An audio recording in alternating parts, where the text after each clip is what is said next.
all across our country. Most of all, I want to thank the American people.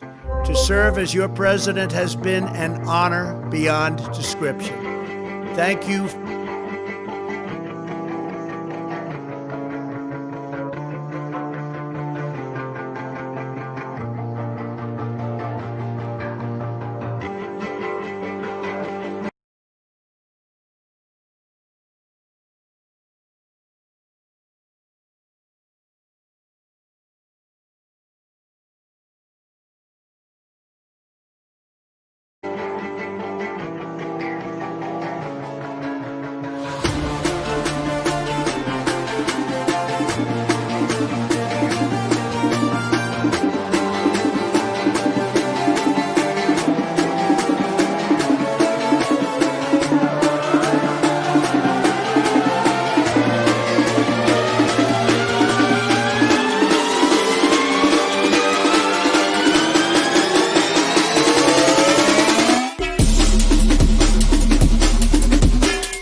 Welcome to the South Asian Environment Dialogue. All of you know that this is a program where we discuss range of issues regarding climate change, environment in this part of the world. And this is a very, very important part of the world with a huge, huge population and resources as well. And in the last 4 months or so, we have been discussing several issues. But today, the discussion topics is, I think, enormously important. That is vanishing groundwater with a question mark. I have a fabulous panel to discuss this. We all know that how the groundwater is being used or abused in this part of the world, also the rest of the world as well. And I think a fabulous panel. Let me introduce the panel to all of you. Before that, let me tell you as well that this is a program, as you know, is brought on by the Climate Channel, which is a Canadian television channel in collaboration with the Plural media platform from India and notvbangla YouTube channel from Bangladesh. So that's the structure. And let me introduce the panel to all of you. For today's program, I have with me Dr. Professor Abhijit Mukherjee. He's a professor at the Department of Geology and the School of Environmental Sciences, IIT Kharagpur. Welcome, Abhijit, to the show. Hello. Hello. It's really a pleasure to have you. And I know you are a busy person. To kind of have you is something. I thank you for being part of the program. I have with me Dr. Asif Javed, a senior assistant professor from the Bahria University, Islamabad, Pakistan. He's from the Department of Art and Environmental Sciences. Welcome, Professor Javed, to the program. And it's an absolute pleasure to host you. Welcome. Thank you, Basu. I have with me Dr. Kazi, Matin, Ahmed, a very, very senior professor, and I am told one of the senior pros in groundwater in the entire region. He's a professor with the Dhaka University, and as I said, a senior pro in the region. Welcome, Professor Javed, Professor Matin, to the show. It's absolutely fantastic to have you in the program. Thank you very much, Jayanta, for your kind words. Thank you for inviting me. And I have with me Dr. Aditi Mukherjee. He's the principal researcher, International Water Management Institute, IWMI, and I know her, I think, over a long time, and she has been working in the entire region, not only in India, but entire South Asian region on the policy perspective and other related issues. I think you'll be adding a very, very important input to the whole program. Welcome, Aditi, to the show. Thank you, Jayanta.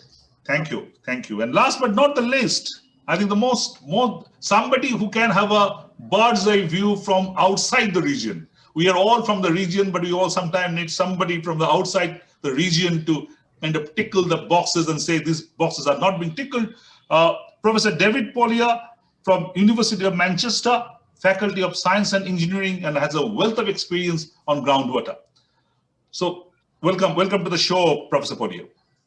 Well, thank you very much, Jayanta, for inviting us. And yes, very, very happy to provide an external perspective. And I think also to learn from all the experts that you have here that are actually from out South Asia. I think in the coming 1 hour or so, I think all of us can talk together to not only to know the problems, but perhaps also to find out a roadmap of solution if there is any. So with this perspective, let me introduce, I know that all of you will be providing those figures, but just a few pointers. South Asian region use half of the global groundwater for irrigation. Whatever being used all over the world, the South Asian countries use half of the world global groundwater for irrigation. There are about 20 million wells across South Asian countries, 20 million wells. And vital aquifers are depleting, and there is issue of various issues, social issues, political issues, also the issue of electricity subsidy, which mostly work in India. That's also a kind of a bit of a bone of contention in some cases. So that's some initial pointers just to make people understand how enormous the issue and problem of kind of groundwater is. Let me start with Abhijit. Abhijit, you have been working with this agenda for quite some time. Let us know that what is the reality of groundwater right now in this part of the world, Abhijit? Thank you very much, Jayanta. It's a pleasure to put my comments in. So at present, what I can say, the South Asia is the largest consumer of groundwater resources in the world, not only in present times, but in the human history. So no times in the past have any country other than the South Asian countries have used up that much groundwater from the subsurface. Now, as you would know, like groundwater is partly renewable, but much of it is non-renewable. So we are actually using a resource which is never going to come back. It's gone and gone forever. At the same time, as we are using a huge amount of groundwater resource, the South Asian countries host also the regions which are some of the most polluted in terms of groundwater regions of the world. So we have regions which have huge arsenic problem in Bangladesh, India, Pakistan. We have fluoride problem, India, Pakistan, Sri Lanka, and many other geogenic pollutants as well as anthropogenic pollutants. So if you take together, the South Asian countries are going through a crisis, I would say a crisis, that the world has never seen before in a natural terms. So I suppose, one of the tasks that lies over in front of us is not only to study the resources, but also to manage it so that we can sustain this very valuable resource for our future generation. Okay. Abhijit, just a quick supplementary, say about say a 30-year scale, 3-decade scale or 4-decade scale. I'm saying 3 or 4 decade because I think the world has changed in the last 30, 40 years with the consumerism and everything playing their role. How do you see the paradigm of groundwater in this region? Has it been consistently going down, or it has been sped up in the last decade or so? What's the kind of general paradigm? See, the groundwater resource started getting mostly used, since the kind of the green revolution started in the South Asian region, which is back 1960s, early 70s. So since then, because of the policy shift and food production, need for food production, groundwater is getting used. And it's around the same time, like when groundwater started getting used for drinking water purposes. Before that, it was mostly surface water. So from about late 60s, early 70s, groundwater mining started, if I may use the word mining. And since then, groundwater is mostly used, 85% of or more of it is used mostly for food production. It's not actually for drinking or domestic purposes or industrial purposes like many other countries. So it's actually more than the water, it's the food that we are also concerned about. So it's not only we are going to go through a stress for water, but we are also going through a stress of food if we are looking in the future. Okay. Before I come to individual countries and kind of take the response of the scenario in the respective countries, let me go to Professor Polya again. Polya, because of the fact that Abhijit has opened up the entire South Asian region. Professor Polya, what do you feel about it? I don't need to repeat the question. What according to you, is the scenario in South Asia on groundwater, and how it has been kind of went all the last few decades? Professor Polya. Well, first of all, I would agree with what Abhijit has been saying. India is, by far the largest country that is utilizing finite groundwater resources, and across the whole of South Asia, it is a massive issue. But it's worth saying, I think a couple of things. One is, this is a global problem. China, Brazil, other countries have the same kind of issues, not necessarily at the same scale, but they have the same kinds of issues. So in terms of solutions, I think India has a lot to contribute, not just to solving its own problems, but also to contributing to solutions in other countries. Okay, and you feel that groundwater has been consistently going down over the last few decades, or it has been sped up? The depletion has been sped up in the last kind of recent time. What's your take on that?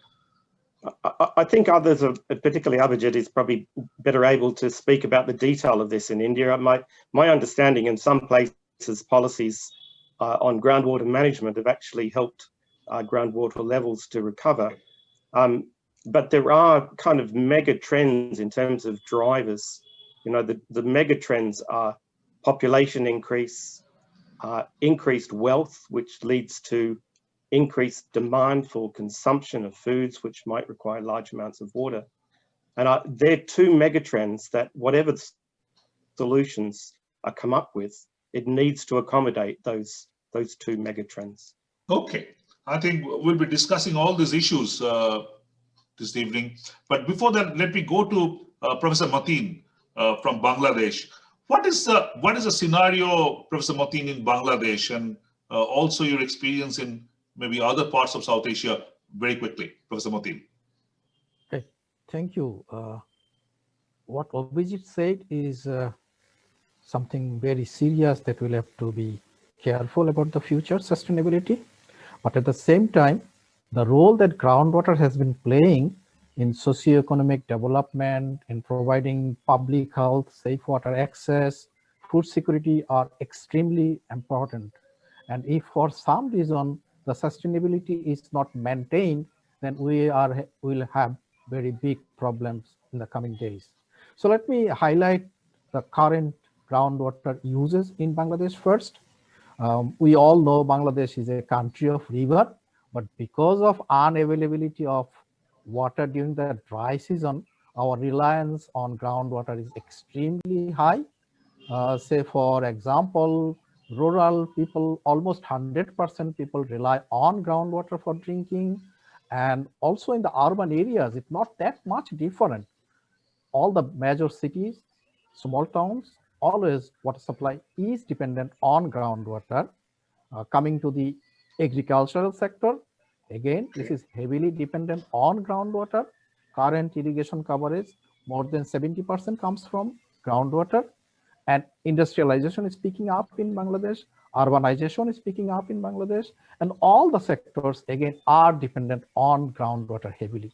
So starting from for drinking purpose, it started immediately after independence, like after 70s, the large-scale groundwater use for drinking purpose sector started. But the impact that we see today, it started in the mid-80s. I would say the 85 onwards, when this irrigation started heavily. And then from the 2000 onwards, starting from the starting of the century, we can see the impacts of urbanization and industrialization. So groundwater is depleting. And on top of that, there are issues of quality, geogenic contamination, like arsenic is a big problem. We'll be talking about the quality. We'll be talking about the quality separately, because I think that's a very, very important part. You have just mentioning about the quality. But let me kind of quickly know the views of the other kind of panelists before I come to the next set of questions. Let me go to Dr. Aditi Mukherjee. Dr. Mukherjee, you have been working with not only in India, but I think you have worked a lot in Nepal as well and other parts of South Asia. What's your take? Is that we consider, and you mainly work in the policy sector. So what's your take that groundwater is something being taken for granted? There's no structured policy or something of that. We can discuss the policy, but the situation-wise, I'm talking about both the quantity and quality-wise. The concern that you groundwater experts have been voicing over the years, do it get reflected in the policy and politics of the region? I think that's a very important question, and perhaps it wasn't so apparent. Like, even in the 90s and the early 2000s, when Green Revolution was already into 30, 40 years, people still had the misconception that Green Revolution was supported by canal irrigation, which was far from truth, because Green Revolution was entirely supported by groundwater. So that kind of misunderstandings were there. But in the last 20 years, I have seen a huge amount of awareness about groundwater. And the most important thing is, I think we have to address the elephant in the room. Groundwater exploitation is a direct result of our food policy. Our food policy of providing cheap food to the non-growing population, which is non-food growing population, which is very, very large. So as long as we remain addicted to the cheap food that we have all got used to, rice and wheat, and that kind of high water consuming food, I mean, there is no other way but for us to use groundwater. And it has played a tremendous role in food security. So while it's important to acknowledge there is an issue of overexploitation, but let us not forget that Professor Matin was rightly saying the very fact that Bangladesh, with a very small landholding, is food secure since the late 90s. Nothing but, being able to grow crops 3 times a year is what makes Bangladesh grow the food. What this makes India grow the food. So groundwater provides food security. It provides a lot of employment opportunities, poverty alleviation. So let's not forget all those positives that has come. And that's why the overexploitation problem is even more scary. We are not only looking at quote unquote vanishing groundwater, but with it, we could be also looking at vanishing food security. So let's situate the debate within the larger macroeconomic water, energy, food nexus kind of issues. Yes. But Aditi, just kind of take on with that. I have seen both in India and Bangladesh that people are extracting groundwater within 100 meters of a river. That's a very common scene if you go to Bangladesh or if you come to the kind of northern part of West Bengal. So I always have a question in my mind, which I thought about sharing with you, and maybe I'll take a response, that is the overexploitation of groundwater is actually a failure of utilizing optimum surface water. So that's something I think very important to understand. But before that, I'll come to that question. But before that, let me go over to Professor Javed. Professor Javed, we have all been discussing about the use of groundwater. Just now, Aditi was talking about it. In Pakistan, I believe, what the data I have, you can correct me if I'm wrong, is 90% of your agriculture, 90% of your irrigation depends solely on groundwater. Yes, it almost varies, like for 75 to 85% in most of the reports. It has been reported that 75 to 85% of the irrigation has been done through the groundwater. And it's after the Green Revolution. I would just second the Mukherjee, Aditi Mukherjee, who clearly said that the Green Revolution is basically not the introduction of canal system. It is actually the installation of different private wells by the owners, by the rich people in the region. Let's say, if I can quote you the example of Pakistan, we have like 1.2 million private tube wells in the region, which can extract like 60 Sorry to interrupt you. These private wells are being allowed by the government formally, yes, or these are illegal wells? No, these are not. They are allowed actually. Basically, they are not illegal. There are 2 types of wells. One are installed by the government of Pakistan, and then are the private small wells that can extract the water. They are diesel operated, or they are like electricity operated wells. So there are a lot of wells, and they can extract like more water. So what happens in Pakistan, basically, there are 2 problems that exist with the groundwater. One is the quality and another is the quantity. After the Indus Basin replacement work, we have a large network of canals that can supply water to different area. So what happens is the problem of waterlogging and salinity arise in Pakistan, which has badly affected the country. Like more than 50% of land was severely sodic and saline with the introduction of these canals and all those systems. And then Pakistan Water and Power Development Authority had to initiate 66 CAR projects. That is salinity control and reclamation project. That was a big issue. Even now, with the hectic efforts, we have now 21% or 25% areas still affected by waterlogging and salinity, which can severely affect the, you can say the crop growth. And yes, I will also second the Aditi who said that there's some positive too, but the problem is rich farmer can afford the private tube well. Obviously, it results more intensification in the crops. But when I said, if we are irrigating a rice crop with a tube well or groundwater, so we are not actually selling the rice, we are selling our water basically. And if you know, obviously you have come across that Pakistan has now been clearly declared as a water scared country. So because our irrigation canal water is hardly can manage to reach 27% of area. That's not sufficient. Absolutely. Okay, I think very, very interesting pointers being raised in the first round of kind of interaction. Let me go back to Abhijit again. Abhijit, two things. One is about we talked about the quantity part of it, mostly in the, so far whatever we have discussed. But I think quality is also a lot under scanner. And when we talk about the quality, also the policy perspectives are coming to the picture. For example, when this so-called Green Revolution happened in Punjab, state of Punjab, and around in India, it was considered the thing. But now many experts feel that the Green Revolution and the amount of water being extracted has actually catered to something not very comfortable in the present scenario.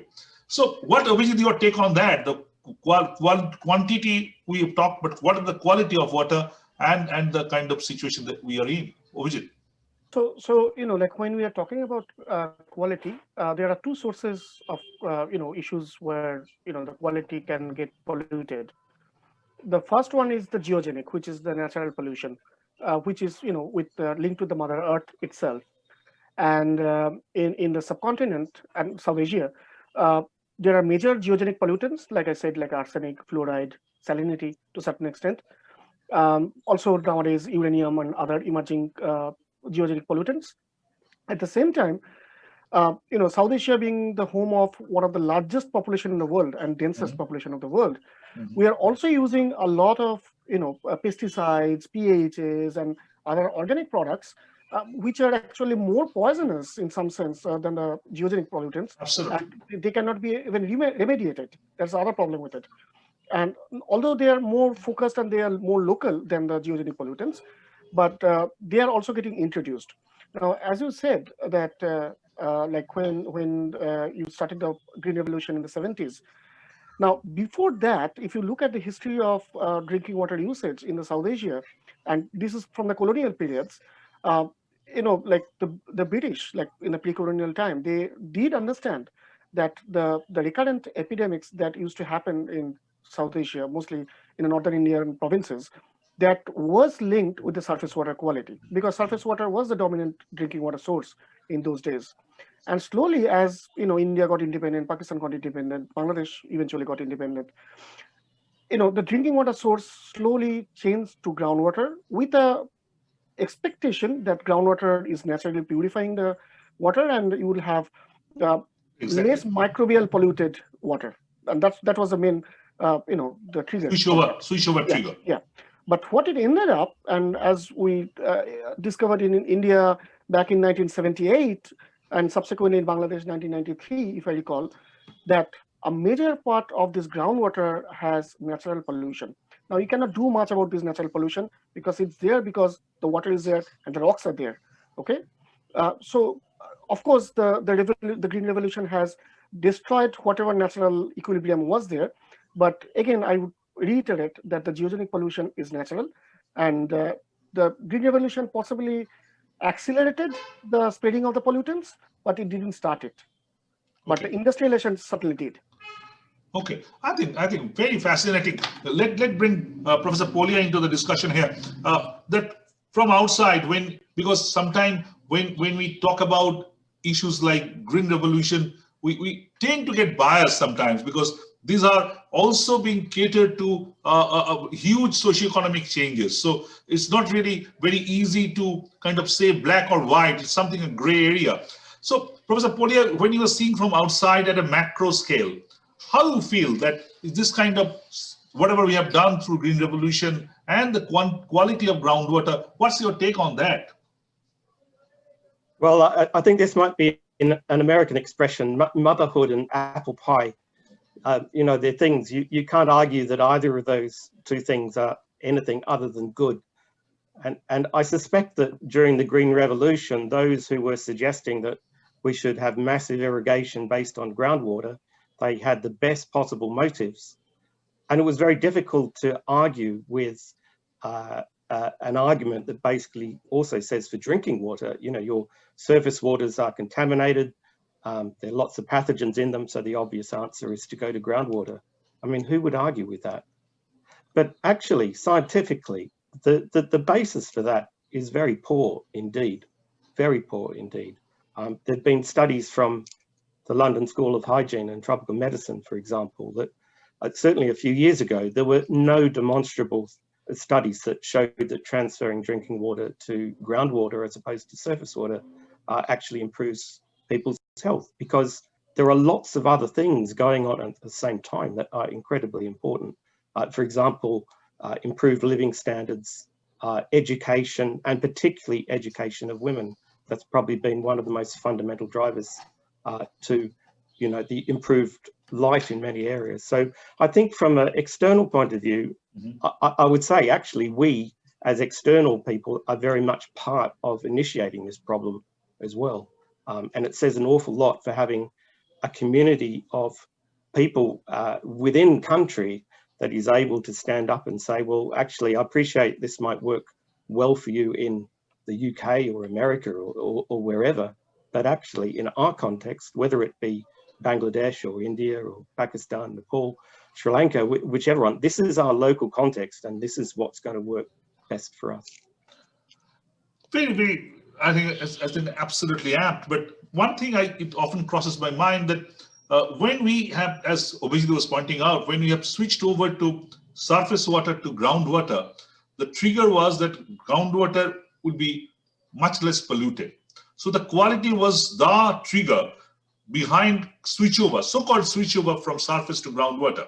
But now we are talking about the groundwater being polluted. This is ironical. So how you take that? Well, it's true. I mean, just because you don't see something doesn't mean that it doesn't exist. And one key thing for me, wherever we are in the world, one key issue about this is transparency. I think I think you were mentioning like canals versus groundwater. People say, oh, we're getting the water from canals, not from groundwater. Maybe the reason people say that is because they can see canals, but they can't see under the ground. Exactly. And possibly the same is true of arsenic as well. You know, there are some visible manifestations of, you know, of arsenicosis, of, you know, skin hardening and skin coloration, you know, hyperpigmentation. But actually the most serious long-term health effects of arsenic poisoning from groundwater are things that people don't necessarily associate. They're cancers, which are very long latency period. So, you know, maybe people lack the connection, just as, you know, 60 years ago, people didn't make the connection necessarily between smoking and cancer. You know, the same with groundwater and cancer. And the other really big one is cardiovascular disease. No, I think absolutely. On that note, to Aditi, let me kind of complete this round on this so-called green revolution and the impact. Aditi, all said and done, green revolution has also catapulted India to be a sovereign country in terms of agriculture at one point of time, and this trend is still continuing. So really can't blame squarely on that. As a policy analyst, as a policy researchers, how do you see this? We know that when you are doing this green revolution, extracting water, maybe unlimited water, you are creating trouble. You are asking for trouble. But at the same time, that water being used in agriculture, that water is used for those purposes. how you see that as a policy part.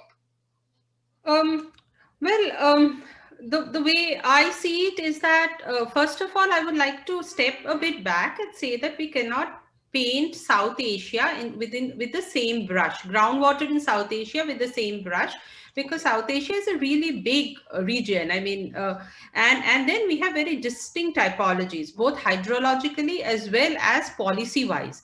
So there would be, like, with a very broad, rough cut kind of a thing would be, we have these typologies of, say, northwestern parts, which would include Indian Punjab, Haryana, Pakistan, Punjab.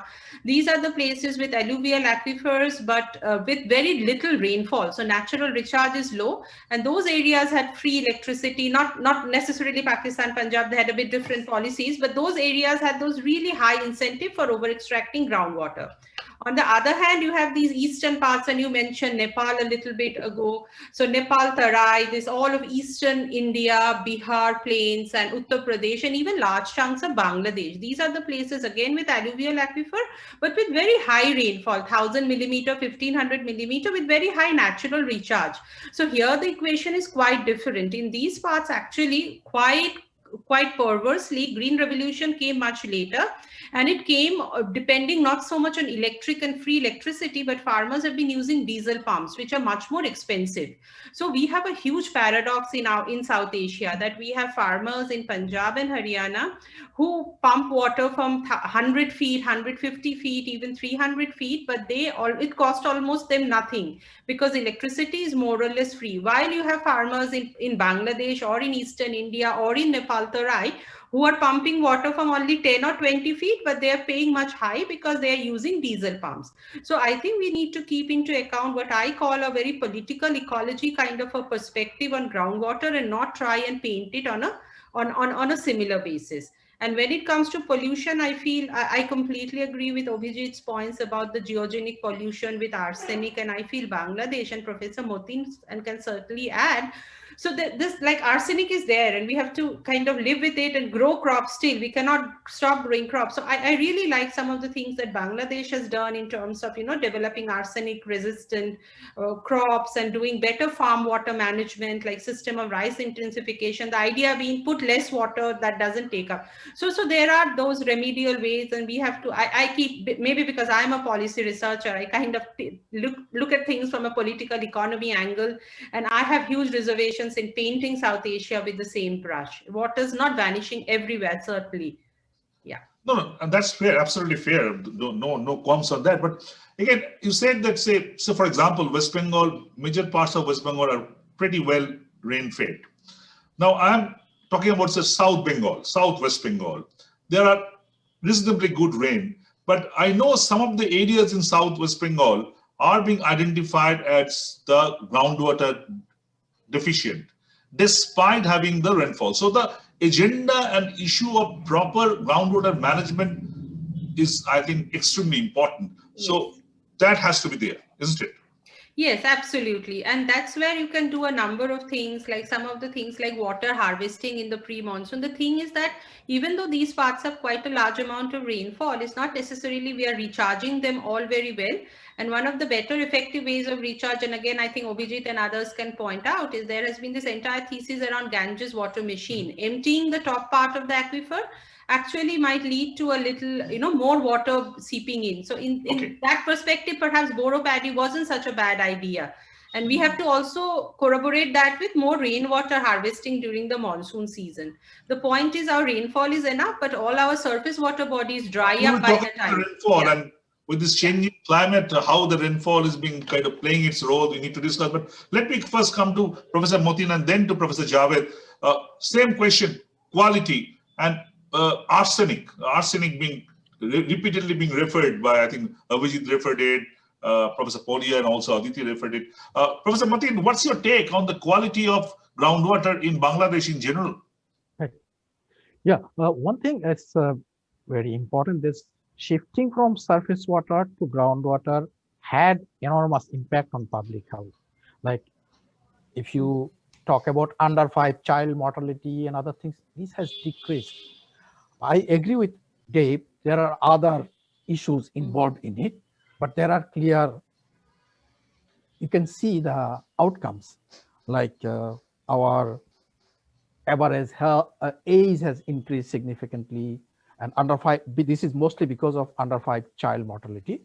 And also the food security, it is very important.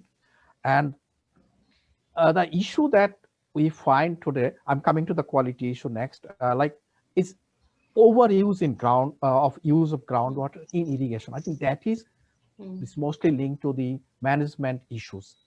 But we cannot think of a situation that we don't use groundwater for irrigation. We cannot use groundwater for drinking purpose. So we have to prioritize what comes first. So policies are very important. So let me move on to the quality issue. Yes, I fully agree that the initial intention was just looking into bacterial safe water.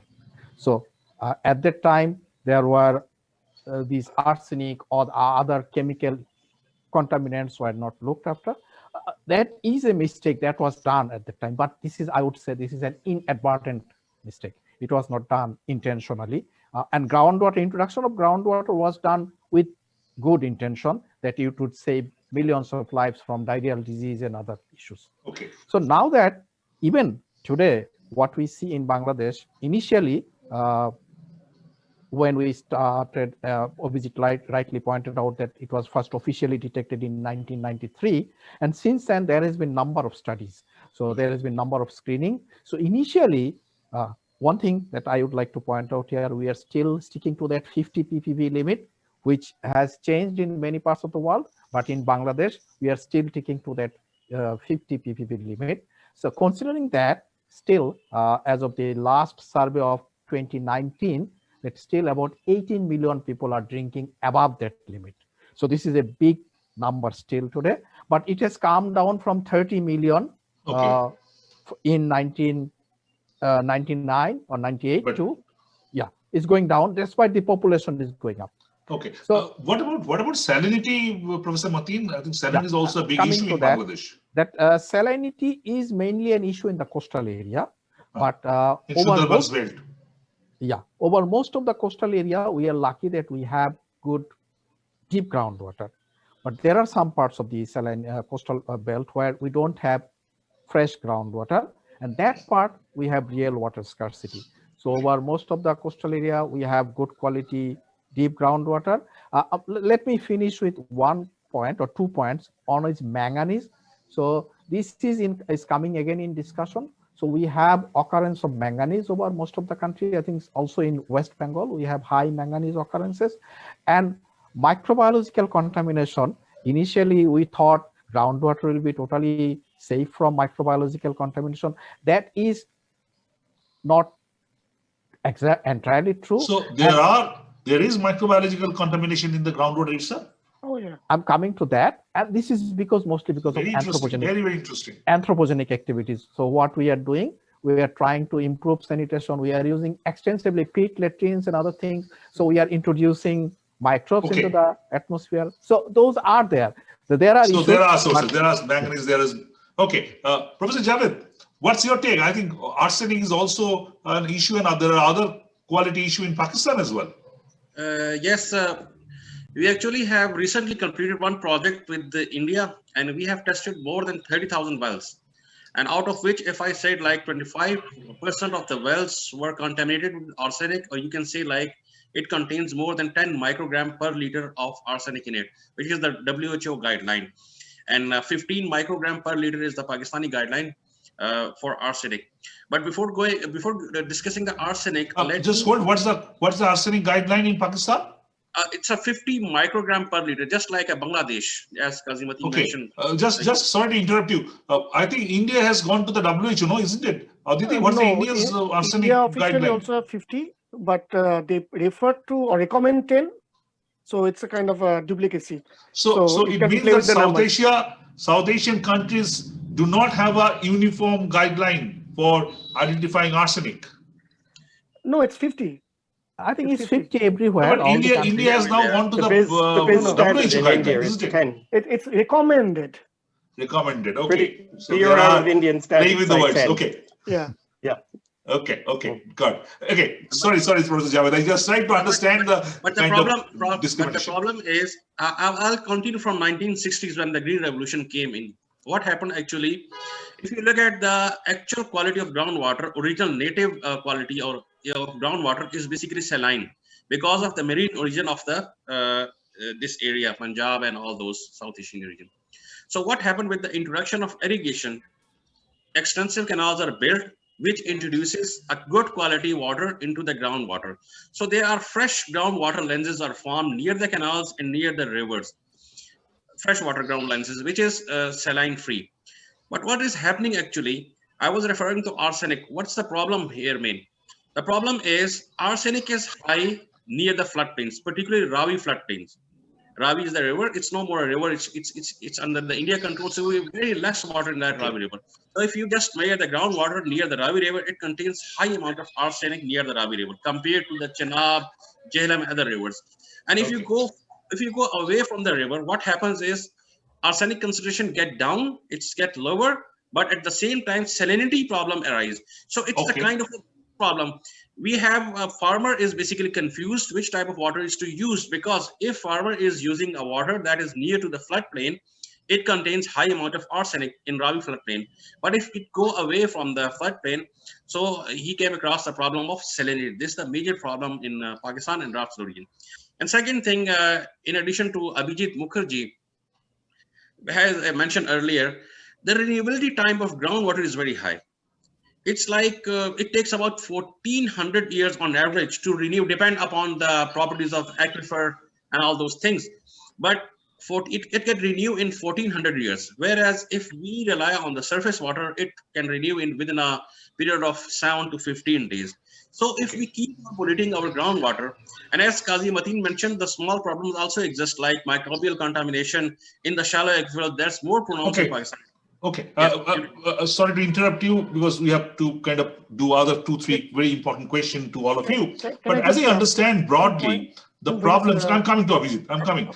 Broadly, the problems of groundwater are generally not very, I would say, absolutely homogeneous, but there's a broad pattern to it in the South Asian countries, which I feel is a real case for the entire fraternity of researchers, experts, and perhaps the governance to work together to a regional solution. I'll come to that, but before that, Abhijit, you would like to say something on that? Like just two very specific points. Like when we are talking about groundwater, we were talking about the rivers, but mostly as like a predecessor to groundwater. Yes. Now, one of the things that we need to also understand that the rivers are actually surviving. All the rivers, they are surviving on groundwater.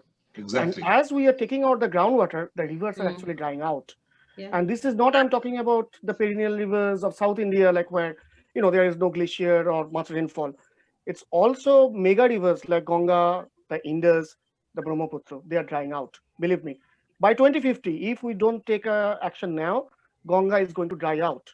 Major reaches of the southern part of Ganga. So you're talking about the base flow. You're talking about the base flow. Yes, absolutely. So you're saying that by 2050, Ganga may dry up if we don't kind of stop the excessive extraction of groundwater? That's what you're saying? Absolutely, I'm saying that. Absolutely. I think very, very critical. Anybody want to make a comment on this? Anyone like to just on this particular point on the Ganges? Ganges is a lifeline, 2,500 kilometer, and I think if I'm not wrong, then 1 out of every 12 person in this world live at the Ganga basin. I don't say Ganga, but the Ganga basin. So we could jolly well understand the impact of it. Anybody want to just kind of be on table on this? That what Abhijit just said, that Ganga will be drying out by 2050. Professor Polya, you would like to add something very quickly? Well, I'll just be very uncontroversial and just say that what the Mukherjee's proposed is incredibly plausible. It needs to be quantified, but if I was living in the Ganga River Basin and responsible for water management, this would be one of the major things that I think I'm concerned about. Very, very, very, very, very important. Thank you, Abhijit, for raising a very critical point. Yes, Aditi. My point was, I don't have anything to contribute to Ganga drying or not, because I also do think with climate change, the rainfall would likely to, yes, rainfall is likely to intensify. I would worry right now more about Indus because of Indus's high dependence on glaciers, and that's kind of almost certain that even in so according to you, glaciers, as per the risks kind of priority, Indus comes one and then Ganges comes. Yes, I would put Indus above Ganges because of the overwhelming dependence on glaciers, and glaciers are the first victims of climate change. They're almost like climate change markers. But there's a point of Abhijit that I want to underline. For far too long in South Asia, we have siloed groundwater and surface water as if those are two separate pots of water. They are not. They are the same pot, right? So I think we have to get control back our narrative and kind of talk of water as one water, not like surface water, groundwater, because I mean the rivers are receiving... Not a Ganga ministry and the water ministry in isolation. You said that there should be one water ministry. Yes. One water governance. Yes, absolutely. Because these are connected. As you raised, Aditi, the issue of climate change, I'm actually coming to that, and I have 15 minutes and 3 set of questions. One is of climate change, one is the politics, and last the solution. So be kind to adapt to that, because all the age of adaptation. So you need to adapt to that time. So let me start with perhaps Professor Matin. The climate change and the rainfall pattern. Last year, never ever heard before that the Ganges water has gone down so low. The National Thermal Power Corporation in Farakka had to stop power generation for a few days because there was not enough water in the river. So that's the kind of situation. So rainfall is there, but as we know, it's becoming skewed and all. So how you see the kind of changing climate impacting groundwater broadly, Professor Matin? As for the predictions made so far, so there will be more rainfall, but within a shorter period. Yes. So that would have impact both way. There will have more drought and more flood. So and the recharge to groundwater will decrease.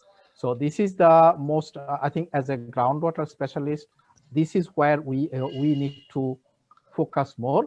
And then what Aditi said earlier, that we have to think more about rainwater harvesting when it is available. We have to work on managed aquifer recharge and all these things, because this is something very important. Like current, if the current recharge scenario changes, then our groundwater is depleting because of our obstruction, and it's not everywhere. But if the rainfall pattern changes, then we'll have problem of depletion in many other areas. Okay. Very quickly taking the others through. Let Professor Javed to come up to that. Climate change. Yeah, let me start by saying this. Pakistan has been consistently ranked 7th vulnerable country that is likely to be affected by the effect of climate change. Why 7th vulnerable country? Just because of water resources, because we have large reserves of ice in Himalayas. And our 40% population is directly dependent upon the meltwater that is coming from that Himalayas. And secondly, we have a large coastline. So if we have, what climate change is doing actually, we have less snowfall, we have less snow, we have less snow melting over there. So we have low river flows. So once we have low river flows, our concentration of contaminants will be increased in the groundwater. Okay. Just like the Indus Delta, if we have a low river flow, like for example, in the river Indus, so what will happen? The seawater will intrude into the groundwater. That can really badly affect the quality of water. Absolutely, absolutely. Very quickly to Professor Polya, you would like to add anything on the climate change part of it? It's not particularly my area, but one thing I would say is one of the consequences of climate change will be in the nature of rainfall, about how intense it is. So for those that were, for example, impacted by the floods in Chennai a few years ago, that is the kind of thing that people are predicting. Much more intense rainfall, surface runoff, and less infiltration into groundwater, recharging groundwater. Abhijit, I know that you've been working in Sundarban's area on certain climate change related issues. Any input on that? How the climate change can play around with the groundwater in coming years or so? Yes, absolutely. So as you have noted, like the extreme climates are intensifying in the coastal areas, and Sundarban is one of the victims of that. Globally, almost like out of the Indian Ocean cyclones or extreme climates, almost 70% of them hit the Sundarbans, either on the Indian side or the Bangladeshi side. So the coastal population in Bangladesh and India are possibly, absolutely much more vulnerable than any other parts of the country, because they have the extreme climate coming in and hitting them. Mm-hmm. They have the groundwater salination happening, and sometimes they also have the arsenic problem. In addition to the other socio-political issues. So in sense of climate change, the coastal areas of the South Asia, we are possibly sitting at the top of the the food chain in terms of climate change vulnerability. Okay. Because major parts of West Bengal and Bangladesh might vanish if there is Absolutely. few centimeters Absolutely. of increase of sea level. So I think that the relationship between climate change and, I understand, the groundwater needs to be probed at maybe a much, much greater depth, because it's something which is a bit of a new on the agenda, but it needs to be worked on pretty. Aditi, you spoke about the kind of impact of climate change a bit. Anything you would like to add on that, what you were saying on climate change impact? Yes, certainly. I think the point about glaciers is super important because they are so important to the base flow. And as I said, their Indus is kind of much more vulnerable compared to Ganges and Brahmaputra, where the percentage of glacier contribution is lower. But even on groundwater, I understand, and this is a part of the IPCC assessment that we are involved in. If you remember, in the last IPCC AR5 cycle, IPCC came back saying that groundwater was one of the more resilient to climate change because of the slow movement, basically, compared to surface water. The reaction time of groundwater is much slower. And there are some interesting studies coming out both from the US as well as India saying that actually quite counterintuitively that in drier places, there could be more episodic kind of recharge with these high rainfall events. And on the other hand, we have also evidence saying that recharge might decrease. So I think that question is far from settled. And that's one area where we have to do much more inquiry, because of course, groundwater provides a kind of resilience because of its slow reaction time that somehow surface water would not. So we have to, I'm just underlying the importance of groundwater as a resilience to climate change. Okay. We need to invest. I'll come to the policy now. And I'll come to Aditi later, but let me start with Pakistan. We have heard about, we have discussed a policy a bit in tangential way, but directly, does Pakistan government has any clear policy on groundwater? And you see any improvement over the last few years? That's my common question to all the panelists. Let's start with Pakistan and be very brief because I would like to talk solution for about 5 minutes. Yes, there are policies. There is a clear water policy which can covers both surface and groundwater. And for last few years, the policy has two main focus: management of available water and development of water resources. For example, so they have taken a massive steps. Like for example, I will just quote lining of water courses. Lining of water courses is the major step, and it has carried out throughout the Pakistan. There are large projects in that. Okay. So this is the policy thing. Okay. Let me kind of bit of an interrupt you because the time is running out. Just a quick supplementary question: as a researcher, as a scientist, are you happy with you were talking about the policy, but what about the practice and level of implementation? Are you happy with that? No, it needs a lot of improvement. We need to educate our farmer, because once our farmer get educated, then we can save a lot of water using groundwater and all those things, because there's a misconception about the lay public that groundwater is of good quality and surface water is not of good quality.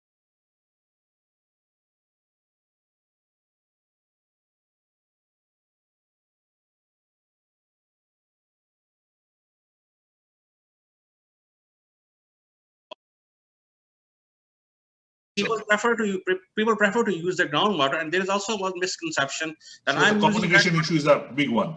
Okay, fine. Professor Matin, very quickly, government of Bangladesh, are you happy with the policy? And if the policy you are happy with, are you equally happy with the practice and implementation? Professor Matin. Currently, I am happy with none of those because clear policy on groundwater is lacking. Like India has better structure for groundwater management than any other countries in the subcontinent, on paper at least. You have the Central Groundwater Board, you have the Central Groundwater Authority. We don't have any single organization in Bangladesh to look after groundwater. And groundwater is always But let kind me of assure you that under the surface water. let me assure you we have wonderful offices, beautiful buildings, not necessarily the equally beautiful implementation. And also there is no control on groundwater abstraction. So this practice is you can abstract as much as you like. So that's we are working on that now. Like we are talking a lot about bringing more legal instruments for better managing groundwater. This is what we are working on now, but we are not there yet. Okay, Abhijit, India is the elephant in the room. What's your take on that? Very quickly. Well, do the scientists like you being taken seriously when the kind of groundwater policy is being made, or being? I'm taking out the execution part of it. Even right. To my experience, the policy, at least in India, they are drafted by policymakers. I mean, not policymakers as bureaucrats, like bureaucrats and possibly engineers. So scientists are not really involved in the policy decisions or making the policies. So that's something that is very much lacking, even at a very top level. And at the ground level, you have to understand one thing, like we're always talking about the agriculture farmers are taking out the water. Now, why are they taking out the water? That's something also we need to understand, because in South Asia, the irrigation practices that we are doing, we are still following what our predecessors used to do in Indus Valley time, right? We have not really, modernized ourselves. The same rice can possibly be sowed with 1/20th of the water that is being used as a flood irrigation. So if we can modernize and, with the interventions of AI and all other tools that we're getting, I think there is a huge scope of scientists to influence the policy. Absolutely. Aditi. Very briefly, I would even say that to try to control groundwater through groundwater laws is kind of knocking on the wrong door. We have to look at the drivers of groundwater overexploitation, and we have to go to the source of the problem. So I would rather tinker with India's food policy. I would rather tinker with India's electricity policy than directly with groundwater. All the groundwater policies are command and control policies. Ask farmers to get permits. Permits requires rent seeking, or But Aditi, don't you think that if we kind of try to take it such a macro level, and kind of the socio-geopolitics that operates in the country like India, it will become impossible to execute at some point of time, because it becomes too big to, you see, one set of farmers' law, I'm not saying the right or wrong of it, and government also almost kind of accept that the laws are in the back burner. So you can don't even understand that if you make it too big, linking electricity policy, linking food policy, it becomes too big to be handled. Don't you think so? But then I don't see of any other solution. Way out. I don't see any other way out. Like asking farmers to take a permit is actually giving a lot of power to the hand of groundwater officials who would always abuse that power. Okay.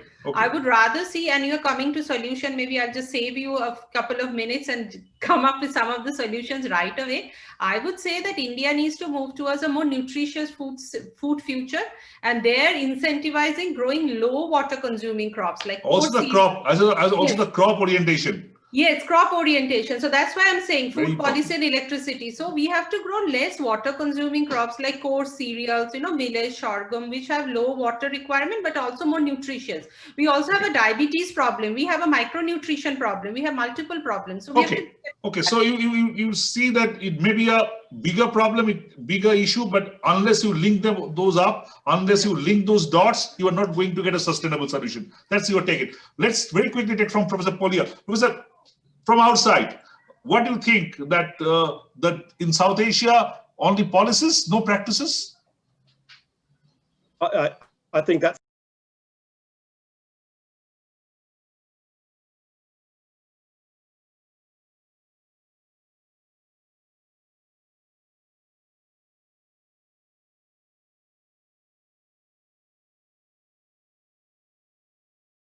key issue. I mean, one thing I would say as a scientist, I personally don't think that scientists should make policy. I think policy is a socio-political kind of process. We should inform it, scientists should inform it, and very importantly, social scientists and economists should inform it as well. Personally, I think there's three key areas that should help drive this. They're not specific solutions, but one is in transparency of information and data is absolutely vital. The second one, as you say, Jayanta, and has been referred to elsewhere, is in implementation, actually get it done. Exactly. Monitoring is vital in that. And the third one is education, particularly of a huge mass of people. And I would say, if you wanted to focus on a particular group, it's education of women in poor rural communities that will drive an increase in productive behaviors. But one word, are you happy with the practice of, are you happy with the kind of what has been happening in the policy, the practice of the policies in South Asia? You think that they're doing enough, or you think there is scope for improvement, a lot of improvement? I would say a lot of improvement. I'm not the best person to answer that question, okay, but I think everywhere let that be spill over. Let that be spill over. Improvement is possible. I have 2-3 minutes time. Let me start with Professor Javed. Last 1 hour or so, we have discussed various facets of groundwater, its problems, the sources of problems, climate change, policy.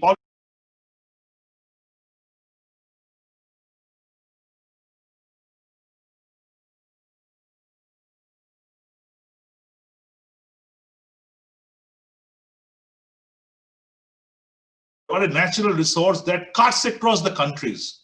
India's groundwater doesn't limit in India's border. It goes over to Bangladesh, to Pakistan. Also, the rivers are likewise. Don't you see the? Do you think that it's a wishful thinking, or it's possible? I don't know whether it's possible or not, but as a scientist, I think many of my friends and closest colleagues are not from my own country. They're across the world. They're people that are on this call. I think that's one of the bases of having good solutions to these problems is working together. Okay. Aditi, your take? Yes, absolutely. I mean, science should know no boundaries, and there is all the need for cooperation. So very briefly, I wanted to talk about, for instance, it is indeed possible perhaps to incentivize farmers to pump less groundwater. And we currently have a project that's working in Pakistan, India, Bangladesh, and Nepal on solar irrigation pumps, where we are trying to incentivize farmers to sell the electricity back to the grid instead of pumping groundwater by incentivizing farmers. So actually they can earn some revenue from, selling electricity. So we can learn and unlearn from each other. Yes, absolutely. We can learn and unlearn from each other. There's a huge lessons. I mean, I always look up to Bangladesh for us. Yes, there are case studies. Case studies, and I look up to Bangladesh for the way they have treated arsenic both in agriculture and drinking water. So I feel there's a lot of interlearning, learning that we can do from each other. Abhijit, final word. Yeah. Is it possible? Is it wishful thinking? It's just a mirage? What do you think? No, I think like in the last 20 years with the digital innovation and increase of connectivity, this is very much possible. For example, like Professor Matin, Ahmed, and I have been co-supervising students. Absolutely. And so I'm doing with my Pakistani colleagues. So I think it's very much possible, even if not at the government level, but at the human level and the researcher level. Okay.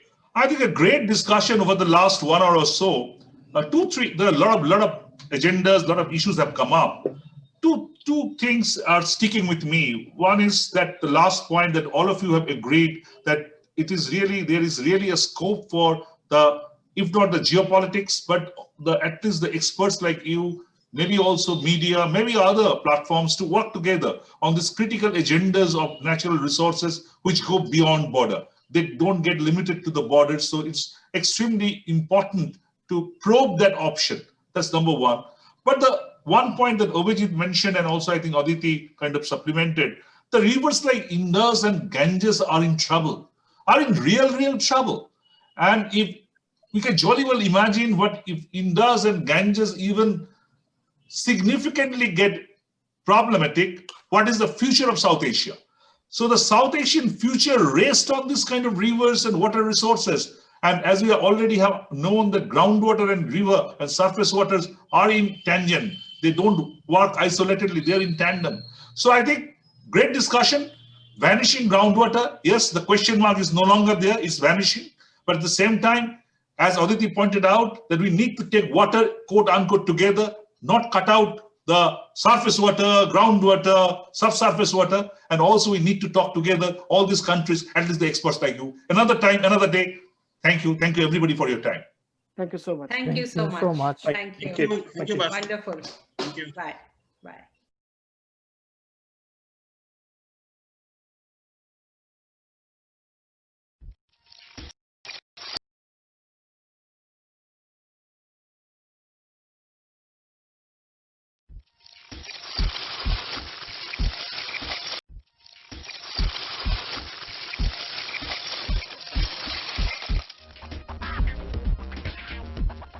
Fatehgarh Sahib ਦੀ ਗਿਣਤੀ ਪੰਜਾਬ ਦੇ ਛੋਟੇ ਜ਼ਿਲ੍ਹਿਆਂ ਵਿੱਚ ਕੀਤੀ ਜਾਂਦੀ ਹੈ, ਪਰ ਅਨਾਜ ਉਤਪਾਦਨ ਦੇ ਮਾਮਲੇ ਵਿੱਚ ਇਹ ਜ਼ਿਲ੍ਹਾ